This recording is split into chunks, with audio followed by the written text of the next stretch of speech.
Hello and welcome to the channel where today we're going to talk about the Thousand Sons. So I'm joined by a big fan of the Sons of Magnus. I'm joined by Euan. How are you today, mate? I'm very good, thanks. Yourself? I'm great, thanks, man. So let's dive straight in then. So the Thousand Sons, generally, Euan, how are they doing in the current meta? I think Thousand Sons are... They're on the sort of edges of the top tier, but they are a little way below. I think, sort of mechanically speaking, they've got quite a lot of game into things like Town Custodes, which are running right at the top. That said, there is a noticeable difference in power level between them absolutely. And the top dogs. But you look at what Thousand Sons can do well. They've got mobility, they've got some potentially very powerful shooting. Their combat is a little weak if the opponent has ignore the first point of damage, which is very common at the moment, obviously. But the fact that they can do so much damage in so much phases really helps them punch above their weight. And in particular with the change in new Nachman missions, with people starting to sprinkle in particular Imperium players sprinkling in Inquisitors to get a Psyker in for mental interrogation, Thousand Sons absolutely love that because it opens up a super powerful secondary for them. Yeah. So yeah, they're in a good spot. If there is a meta adjustment in points, I can see them getting very close to that top tier, and in the conversation they're just a little bit below it now. Let's move on to the list then. So today what we've done is I've pulled all of the lists that have won kind of 4 or more games in GTs since February. And as you'll see very quickly into this video, as me and Euan were talking about just before we started recording, there's not a massive amount of variance. However, there are still some interesting choices. So which list did you want to start on? Nick Dawes' list. I think this is like the archetypal Thousand Sons list. It plays into what the Thousand Sons have got really well, and that is Terminators, and then support around the Terminators. Yeah. So it's got 4 characters, Araman, who's pretty much in every list that's going to get mentioned today, a couple of backup casters. The Infernal Master is a really powerful support piece for Thousand Sons. He works so well with the Terminators, giving them +1 strength to get the bolters to strength 5 is a really important breakpoint, especially once you combine that in with Wrath of the Wronged, which is the new name for veterans of the Long War, and it can mean that the Scarabs can absolutely decimate anything. Strength 5 with +1 to wound when you've got a bunch of AP2 shots at damage 1 is a really, really nice breakpoint in the, I'd say in the current meta. In basically every meta it's always been great. No, for sure. Anytime I can get anything to strength 5, I'm happy. You've got like sort of key element of support from the characters. You've got some rubrics to run around and do some dirty work. You have the 2 big Terminator blobs, which typically want to stay sort of 18-24 inches away at the start, picking off anything that can take them out in combat, and then move in that sort of mid-late game and just bully anything else left on the points and use their natural obsec to take it over anything. So on the Terminators, you talk there about some really interesting output. So defensively as well, they've also got some great plays. If you're a Thousand Sons player, how do you need to protect your Terminators? There's 3 main ways to protect them, 2 of which are spells when you've got Glamour of Zeech, which gives them -1 to be hit, both in combat at range, and there's Weaver of Fate, which gives them a 4-up invuln. That's one of the reasons why you'll typically see casters like Araman take these spells, because they're very key to get off. Araman's very reliable at casting them, and they can make the Terminators very tough to chew through. The other thing they've got is they've got a -1 damage strat at shooting, which can really change the break points. You combine that with the fact that they have a rule called All is Dust, which gives them +1 to their armor saves against damage 1 weaponry. That combos really well with the -1 damage strat, so anything that's damage 2 becomes damage 1, which essentially means they're getting +1 to their save against that as well. It can make them really tough to chew through at range. Interesting. And I think one thing about these lists that I've thought was really cool is that we do see a healthy number of not only the Terminators, but also Rubric Marines, which is pretty great to see. We don't just see, cultists and Zangors. So why do people like Rubric so much? What do they offer for the army over just kind of like your other troops options? I'm actually more down on Rubrics than a lot of other people, but what they offer is they're very resilient. That awkward breakpoint of if you shoot them with damage 2, you can make the attacks damage 1 again. Works well on them. And if you think of them, you probably pay sort of 60 points or so for a 1-cast sorcerer, and then if you think you're getting the sort of 4 other bodies with it for 40 points, that's really good value in itself. Just add as sort of backup utility casters, combine that with the fact they're tough, they can put out some damage if you want them to, and there's a couple of nice sort of general purpose upgrades with Icon and Flames to get some more Cabal points, and potentially Soul Reaper cannons as well to add some damage. One of the powers I really like taking on them is Cacodemonic Curse. It's got a range of 18 and you subtract 1 from the range of their shooting weapons. Tau in particular are very popular at the moment. You take a lot of the out of line of sight stuff down to wounding you on 3s and 4s, and you change anything 8 wounding you down to 3s typically. If someone's gone big on a ranged Death Star unit, it can be an absolute hammer blow to them. And then I think in these first lists that we're looking at here, we can definitely see that Cult of Duplicity is a very popular option. So why is that? Why are most people leaning that way? There's two big reasons to pick Cult of Duplicity. One is a Warlord trait, which allows you to redeploy D3 infantry units. Always powerful. The main reason is you get a unique spell, and every unit in your army knows this, and it allows you to teleport a infantry or monster unit around the table. The monster thing is only really useful for a Demon Prince. You typically don't want to do that, but it can be quite funny to chuck a Demon Prince in someone's deployment zone and see what happens. Yeah. But otherwise, the biggest single most powerful unit in Thousand Suns is those Terminators, and being able to teleport them wherever you want turn 1 is super powerful. And you can also do some neat things, like you can use it to essentially fall back from combat but still be able to shoot with them because you haven't making a fallback move, you've teleported us somewhere. Ah, very clever. That's always a good thing to remember. I like that a lot. So yeah, I mean, I think you're dead on the money. Terminators are the most popular choice, of course, troops, and this healthy number of characters. And then when it comes to the characters themselves, so what kind of relics and warlord traits and upgrades seem the most popular to you? Are there any kind of staples in the Thousand Suns lists? Yeah, so the most popular by far is the Umbralific Crystal. It's another thing that allows you to teleport. You can use it for doing R&D and things like that.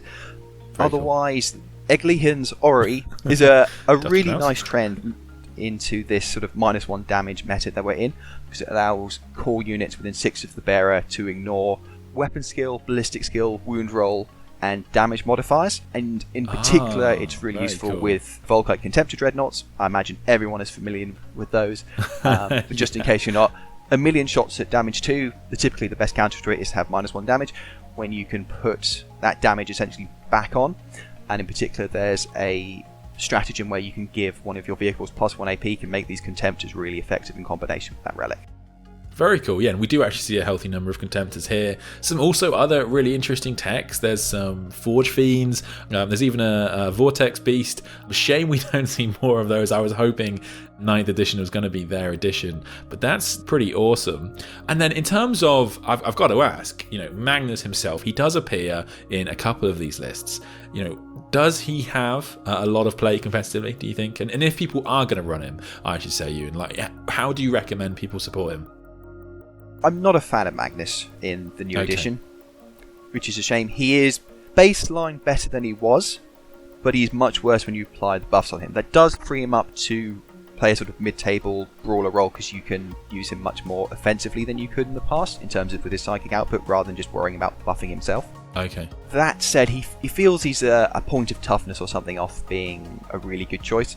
There are pocket metas where he's very interesting. He is one of the few things that has a really good combat profile, and if you are looking for a bruiser unit, which I do think Thousand Suns are, that can go and entangle for a couple of units for a couple of turns, I do think he's a very legitimate choice. He just needs an extra something, and it might just be something like a little points decrease that makes him very appealing, but he's not quite there for me, and that is a shame. Yeah, I don't think you see him in T-Sun's list nearly as much as you see Mortarion and Death Guard lists, and even then, all of the big boys have the same problem, which is that they can be hard to hide and they absolutely can be one-shot. Were there any other lists, things that stood out to you that you really liked? I was really intrigued by Matthew Williams leaving some points in his list, for reinforcement points in. I was really trying to wrap my head around, because he's got 88 reinforcement points, and summoning in Zeech Demons is an interesting way to sort of fill some of the gaps in the Thousand Suns roster. They give you some access to some really cheap action monkeys. What I imagine that's for cool. is to get in a Change Caster, which is 85 points, which is the new name for a Herald of Zeech. So you've got a 1-cost caster, which I imagine is in there for mental interrogation.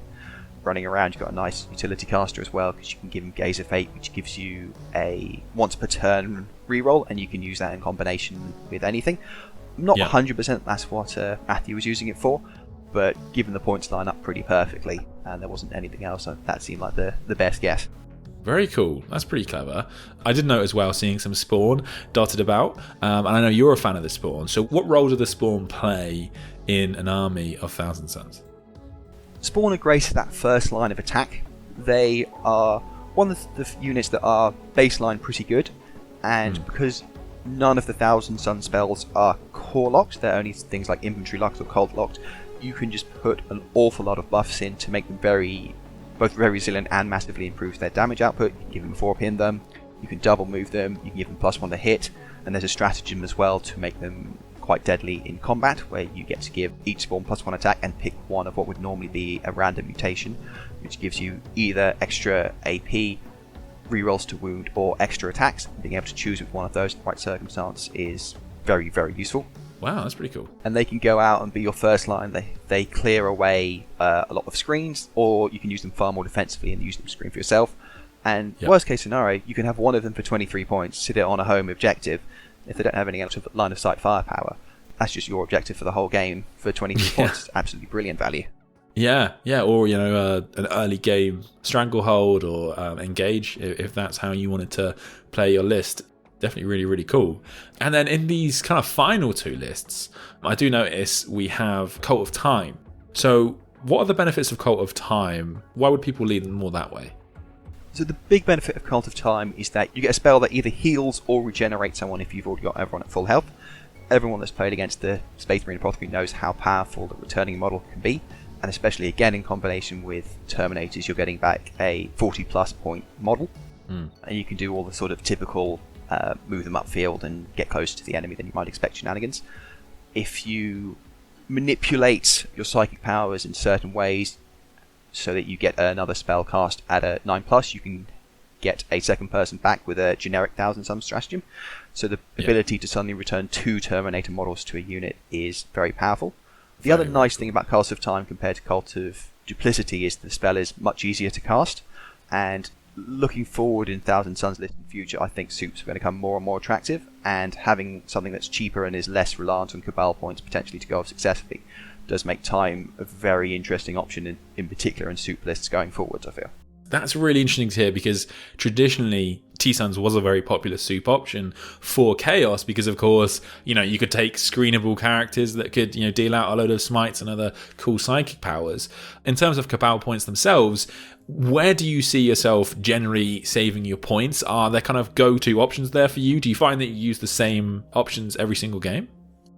So I typically play Duplicity, and I almost every turn I'm using the Cabal points to auto-cast the teleport spell. It's so important that that goes off. If I'm not auto-casting that, I'm auto-casting Temporal Surge, which is the new name for Warp Time, so I can move a unit again.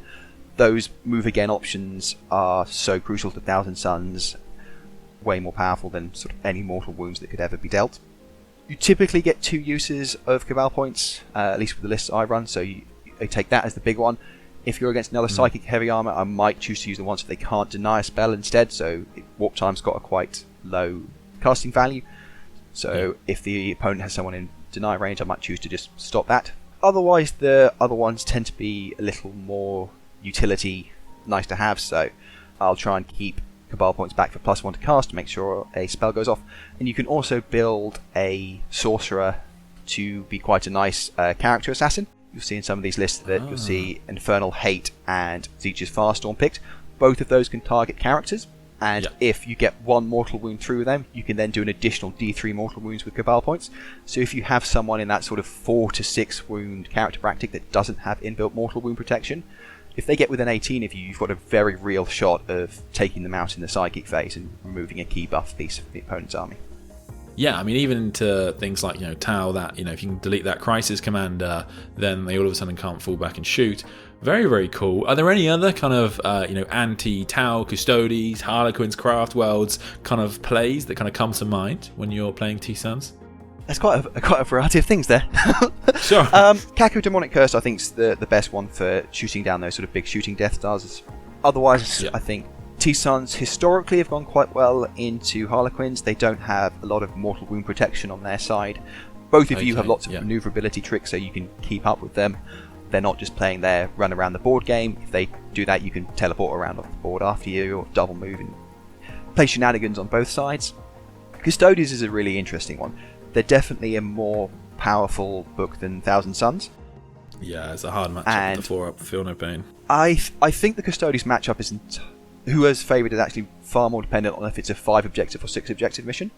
On the 5 objective missions where they can chuck everything in the middle, you don't have the time to reliably clear them. On the 6 objective missions where they're forced to spread out more, if you're in particular Duplicity, you get the option to teleport after a flank where they're weaker and more spread out. I've had a lot of success crushing a flank with going sort of all in on one and then trying to meet them in the middle late on. It's not a easy matchup still, Very cool.